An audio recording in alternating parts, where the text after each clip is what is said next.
शिवसेना एकत्र आल्याचं काय हरकत नाही, चांगली गोष्ट आहे. याच पद्धतीनं दोन्ही राष्ट्रवादी एकत्र येतील का, ही चांगली गोष्ट राज्याला ऐकायला मिळते. कोणी एकत्र येऊन सगळं विसरून काही करत असतील तर ती गोष्ट केव्हाही चांगली.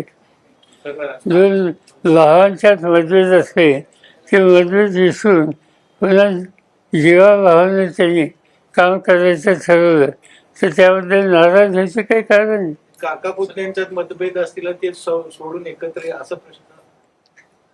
काका खरं तर संपूर्ण आता राज्यभर शिवसेना आणि मनसे हे एकत्र येण्यासंदर्भातल्या चर्चा चालू आहेत. आज सामनामध्ये दोघांचे बातम्या आहेत त्या देखील आजूबाजूला लागून राहिलेल्या आहेत. आपल्याला काय वाटते, मनसे आणि शिवसेना एकत्र येतील? आणि तर चांगलं येतील का नाही, मी काही ज्योतिषी नाही. आणि तर चांगलं आणि राहूच सांगतात याला, त्यामुळे आणखीन चांगलं. साहेब, 25 जूनला आणीबाणीला 50 वर्ष पूर्ण झाली. भाजपकडून हा दिवस संविधान हत्या दिन म्हणून साजरा केला. कसं बघताय, कारण तुम्ही सुद्धा यामध्ये होता. असं आहे, आणीबाणीच्या संबंधीचा निर्णय लोकांना या देशात आवडला नव्हता.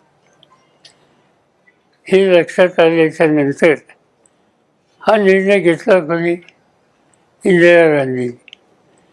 इंदिरा गांधींनी जन्मताचा अंदाज त्यांनी घेतला आणि लोकांची नाराजी हे लक्षात आल्यावर त्यांनी देशाची माफी मागितली.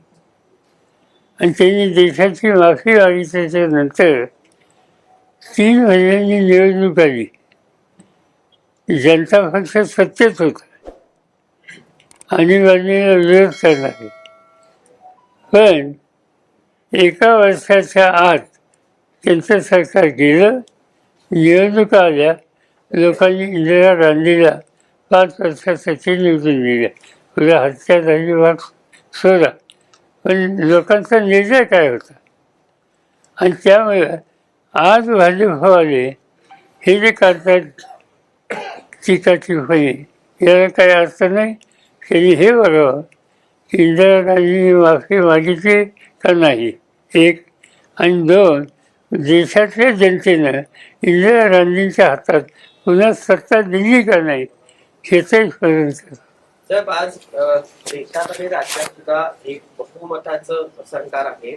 खरं तर विरोधकांना कोणत्याही निर्णयामध्ये सामावून घेणं गरजेचं असतं लोकशाहीमध्ये. मात्र शक्तीपीठचा असेल, आलमट्टीचा विषयामध्ये असेल किंवा इतर कुठल्याच विषयामध्ये विरोधकांना फारसं स्थान दिलं जात नाही, अशा पद्धती किंवा चर्चा त्यांच्यासोबत केली जात नाही, असं एक चित्र सध्या दिसतंय.